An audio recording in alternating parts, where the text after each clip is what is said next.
from my perspective, and this is not an isolated view, but the great threat to world order is not Russia, it's not the Sunni Jihadists, it's not Iran, it's the People's Republic of China. That is a genuinely serious threat. It's a rising great power, whereas Russia is a declining great power.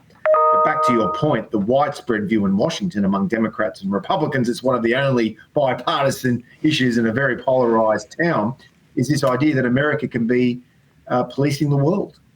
And I just think they don't have the resources to do that, and they have to be more selective about where they throw its diplomatic and strategic weight.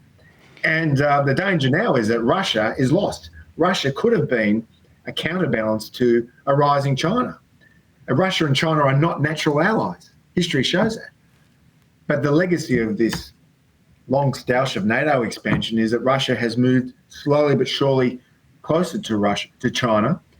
And the American focus on Europe, and again, this is a bipartisan view, it undermines the US pivot to Asia, which only makes it easier for China to invade Taiwan.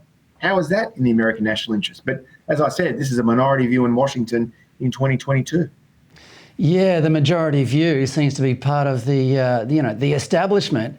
None of these policies seem to reflect popular opinion either, Tom. I mean, when we live in democracies, when do the people get to have an influence on the way these things are done? I think Donald Trump and Bernie Sanders, in his own way, in the 2016 campaign, they tapped into those sentiments that you just speak about. I think one of the reasons why they did so well in their party's primaries, of course, Trump not only won the Republican primary, but he went on to win the White House.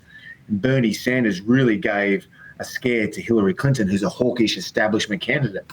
Sanders and Trump, although they expressed themselves in different ways, they represented a backlash against this idea that America should be the global hegemon that imposes its will and leadership across the globe. And I think they won over a lot of Americans who are war weary. They're tired of America being the global policeman.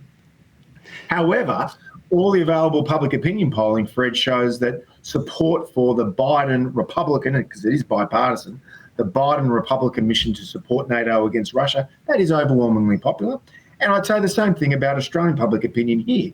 Albanese and the Liberals are joined at the hip on this question that Australia should support Ukraine for as long as the Prime Minister says, for as long as it takes. That's a widespread public opinion issue. So that's how I'd respond to your remark. Well, you mentioned earlier, and just quickly before you go, because we've run out of time, but you mentioned earlier that Putin doesn't have an off-ramp. The only person that I've seen that has offered him, it's only a slim one, but it is an off-ramp at all, if it is one at all, is from Elon Musk, who suggested that the UN should step in and supervise elections in the disputed regions. What do you think? No, I don't think that Putin's going to take much notice of the United Nations. I mean, this guy is a hard, tough bloke. He's no wussy. He responds. But it does offer him an off-ramp. I mean, he gets a little bit. He can get out of this mess with a little bit of dignity intact. Yeah, for Musk's proposal to work, it would need full backing from Washington and the other Security Council members. And I just don't think Washington is there yet. And I don't think, frankly, Europe is there yet either, even though Macron, the French president, talks that language about off-ramps and trying to find a negotiated settlement. Look, unfortunately, Fred, particularly as the Europeans are about to head into a very long winter, I fear that this crisis is only going to get worse unless Washington does do a deal, and there's no sign that the White House wants to do that.